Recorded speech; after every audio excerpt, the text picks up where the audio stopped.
What's going on, everybody? Welcome back to the channel. Hope all's good wherever you are. Our boy Scott Jennings was just on CNN debating a panel of unhinged liberals. The look on his face in some of these clips feels like the guy's had enough. The first clip you're going to watch is where they debate the town hall meetings where companies are paying these liberals, these lefties, to go in ahead of everybody else, sit down, cause trouble. They will debate Trump's request to access the Panama Canal. Let's go. Congressman Chuck Edwards getting an earful tonight by way of yelling, boos, and rebukes at his event in Asheville, North Carolina. Much of the crowd protested Elon Musk and his pink slips. Why are people losing their jobs at record numbers? You're lying. I'm a veteran and you don't give a about me.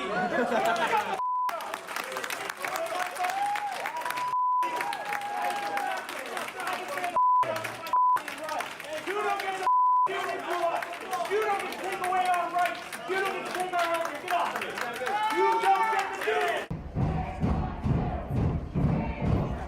Unhinged liberal mobs. We've been dealing with this since Donald Trump won in Scott, these aren't liberal mobs. These are not liberal mobs. Yeah, but believe me, these are veterans. I watched a little bit. I looked at the questions. Why is he shredding the Constitution? Putin this, Putin that. One guy had to be escorted out. He was so unhinged. That was that These guy. are not. This is an unrepresentative. That was that guy, unhinged. the veteran. Scott, if they, it's a mob. Scott, it's a literal mob. This is what you're saying about veterans. If Republicans weren't so worried, then why didn't you have the Republican Party go out and say, stop doing town halls, stop talking to real people? It's a stupid idea. Because they don't want to talk to people. voters. They don't want to talk to voters. Because this is why you guys are polling so poorly. We're not. Wait a minute. We're polling poorly. Can we just revisit the Democrat congressional approval rating? Congress is polling poorly. Donald Trump is also polling poorly. So angry He's people. twice as much as Democrats in Congress. 40% of the American people, according to a CNN poll, says that 40% say that they care about him. And then you have a veteran out there saying, I'm a veteran and you don't give an F about me. That is in line with how people feel about Donald Trump. And Totally if you false. want to go off, Totally and false. if you want to say that it's if liberal you want to tell yourself a story about these paid if you want to mobs, say that it is liberal elitists mob. going and they're being paid, my guest. then you guys are going to lose the midterms. And you know what? Wonderful. Go ahead. So you're telling me everybody that's showing up to these town halls to boo these Republicans on these crazy policies that they're supporting right now, these are all paid? We're going back to paid. We're playing the hits from 2020. It's unrepresentative of that congressional district where this guy got like 56% of the vote. So was unemployment and and of the state, which Donald Trump won. These are unrepresentative, unhinged mobs. I don't know what else to tell you. That's what they are. And do you think Republicans who support the cuts and what this president is doing would even get a fair hearing?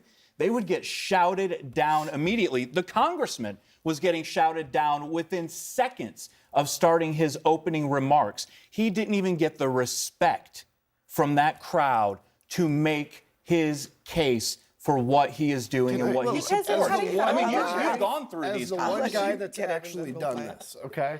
Let me just say, as a congressman, you hate doing town halls. I mean, that's just a reality. Now, why did I hate doing town halls? I did a bunch, but truly because you're facing people that are upset with you, and that's okay. People have a right to be upset with you. And by the way, if the Republicans are happy with their congressman, they have every right to show up and compliment him. The questions that Scott went over, they asked these, I've been asked the same things from Tea Party meetings too, by the way. Why are you shredding the Constitution? Why is Obama shredding the Constitution? The reality is this is scaring Republicans, and it should, because this mimics what happened in 2010 when you saw the Tea Party rise up. And that started in August. I mean, maybe you're right. Just for the record, no one here knows. What he's saying Hey, is you totally keep right. stomping on that me. in the Let sense me that finish. the Tea Party engineered, they pioneered this. Yeah. And Democrats were saying at the time that they were paid, but there was anger there, real anger that manifested into something very real, which is probably the reason that y'all are all sitting here today. I'm not arguing they're not angry. I'm just telling you mobs like this are not representative of overall congressional Are you really districts. calling them mobs Did you see the video? No. It was like a mob to me. Okay, all right. Are you going to call them mobs for doing their democratic duty and showing up at a town hall and yelling at their elected official? If you get thrown out, That dudes have emotions and care. How dare these voters have emotions? I don't care if they have emotions, but no one here at this table can tell me what the voter registration breakdown in that room was. And I'm telling you, it's not representative of the district. But it's also counterproductive. People can show up if they want to show up. I agree. Up. I'm Why not doesn't the Republicans But I've show up? heard from plenty of elected officials who say acting like that is counterproductive.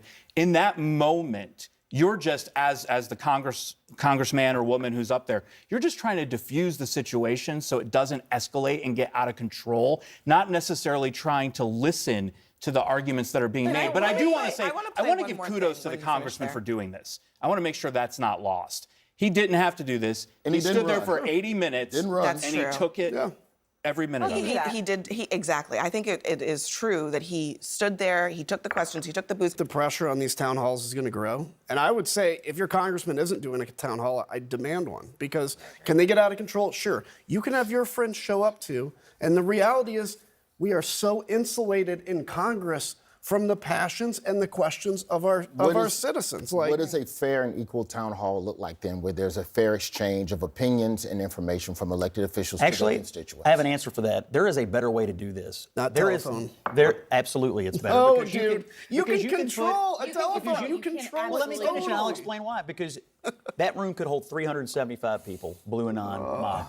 A teletown hall meeting, you could put thousands upon thousands of people on a telephone, more access, more questions, more representatives. That is exactly the argument I made when I didn't want to do town halls either. I literally said, I'm doing I can't help if you suck at halls. talking on the phone, Adam, as a congressman. You can screen the questions. One really easy way, if you want to have good town halls, good quality town halls, if you held them at, I don't know, 7 or 8 in the morning, 6 in the morning, I guarantee you only the people that are really interested in the town hall would be them. There is no way some leftoid is getting up to protest at that time.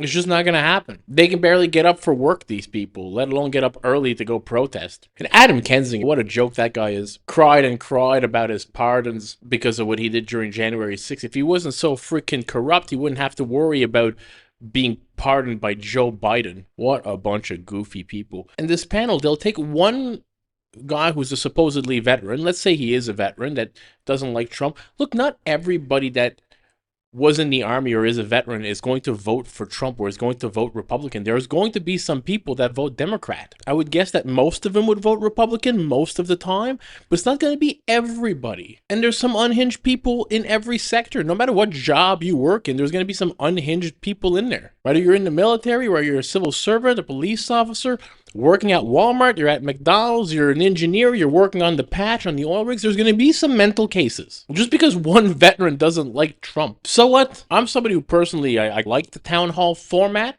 but if you're just going to be dealing with a bunch of people that don't represent your constituents, that are just there to cause trouble and stir up crap so that CNN can have a clip, what's the point? Might as well not have them at that point, right? Donald Trump wants Canada, Greenland, and now he's directing the Pentagon to draw up military plans for the Panama Canal. The formal request uses the language of credible military options to ensure fair and unfettered American access to the canal. But since December, Trump has repeatedly insisted that the canal needs to be reclaimed by the U.S., something that Panama has flat out rejected. Now, this memo from the Defense Secretary Pete Hegseth marks a major shift in U.S. policy. Here we go again. I don't even know what to say. I mean, I guess we are going to invade Panama? No.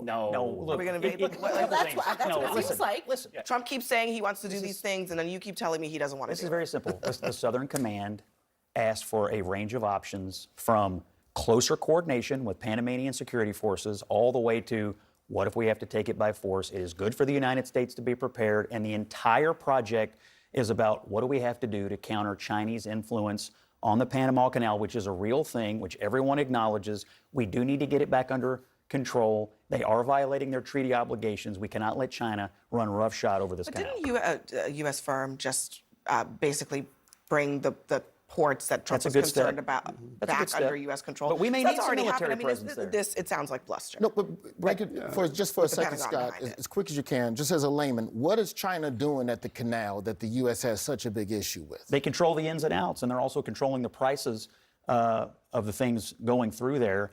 Not Panama, not us. They've had a massive amount of influence over the commerce that goes through that, and that is a vital artery to get ships back and forth, and it's in our hemisphere, and I don't think Donald Trump, nor should any American president, want China having that much control over that much commerce and trade. Let me just elaborate on that. So the two major ports on either end of the Panama Canal have been controlled and run by a Hong Kong-based conglomerate since 1997.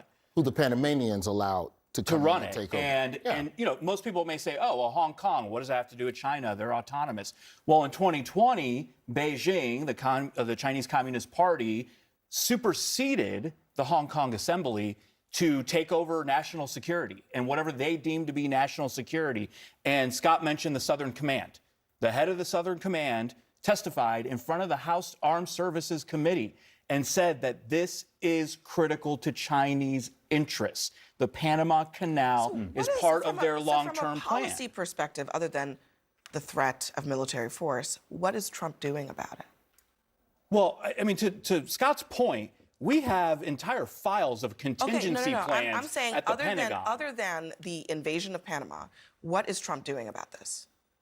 Doing about countering Chinese influence? In the Panama Canal specifically. Yeah, we're saying out loud we are prepared to take any action necessary to make Panama live within the treaty obligations. So in other and words, kick China you're out. saying That's a Trump policy of the United making States. a threat that he has no intention of carrying out. I don't know what he's going to do. But there's no policy behind that. There's no, diplomacy behind it. There's no carrot behind it at all. You want to give carrots to China for trying to have an incursion in our hemisphere? To Panama, because China is giving carrots to Panama. Well, they are We're having good relations trying with to Panama. They are negotiating. Here's the issue. Like, I agree with the end state of what needs to happen in the Panama Canal. We do need to make sure that China doesn't control the ins and outs there.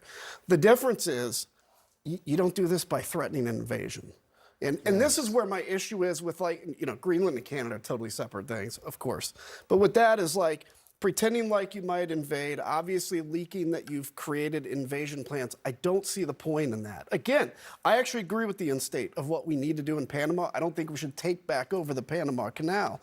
But it's like you're threatening Panama, you're threatening Canada, LOL, we're going to make you the 51st state, Greenland. Can I just play, because you brought up Greenland, I think it's worth a discussion too, because this literally happened in the Oval Office today. Trump sitting next to the NATO chief, and he says this about Greenland. What is your vision for the potential annexation of Greenland and getting them potentially to Well, I think it'll happen. Mark, we need that for international security, not just security, international. We have a lot of our favorite players, cruising around the coast, and we have to be careful. I mean, as people pointed out, the NATO chief didn't say anything. He was just kind of sitting there while Trump was basically, essentially threatening to illegally invade a territory of a NATO ally. Yeah, Trump looks silly in all of this. I'm sorry. He is attempting to forcefully take away a friendly nation, and their territory. And I think that a question that I continue to ask in this presidency is, why does he continue to try to do this to our allies? This is whether it's Canada, whether it's Greece, the list goes on. And I just think that how it's very hard to take Trump seriously when he makes these jokes all of the time. And it's something that it could be like a boy who cries wolf kind of situation where he continues to threaten the military in places where he has no intention of actually doing it. His word is being diluted by these empty threats. What if we woke up in the morning and China had said, you know what, screw this, we're going to send some military over towards the Panama Canal, or we're going to say no to this idea that we shouldn't control the Panama Canal? Would you rather or rather not have the United States government prepared for any possible contingency with China? Scott, I expect that the United States government is prepared for every contingency. They just don't talk about it. We are now. They just don't talk about it. I don't think that scenario is planning for what if the Chinese military comes over, then what do we do? My guess is that scenario plans for how do we fight the Panamanian Defense Forces to take this. And again, it's like, here's the reason, by the way, that Donald Trump threatens our allies and not people that really deserve threats, is because he's small, he's scared, he's a coward.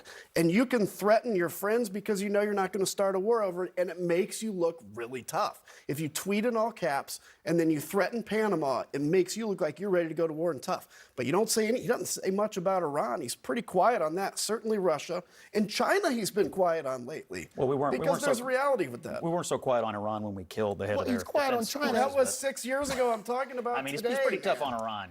He's quiet on China because about a week ago, the Chinese embassy said, quote, if it's war the U.S. wants to be a tariff, trade, or any other type of war, we're ready to fight till the end. Isn't that a reason, by the way, to be prepared for the Chinese if they're going to rattle sabers? I think the Chinese If were they're willing to posturing say that, what because should we were do? If you're posturing violence first, then what do you expect China to then reply We're not. with? We're not posturing violence. We're posturing. We want to push back on them with tariffs, and we want to push back on them economically. But this Panama Canal business has been an issue for years, and it festered under several administrations. He's saying no more. I mean, Look, that's the bottom I don't line. think anybody is disputing the nature of the problem. I think the question is, what is the actual solution? Trump keeps talking about the one solution that everybody agrees, including you, that he has no intention of carrying out. If our troops are down there over a shortcut for boats, that is not the type of war we need to be having. I think MAGA voters would have something to say about that. Trump was right when he said that the Panama Canal was given to Panama and not China. He gave them all a clear ultimatum.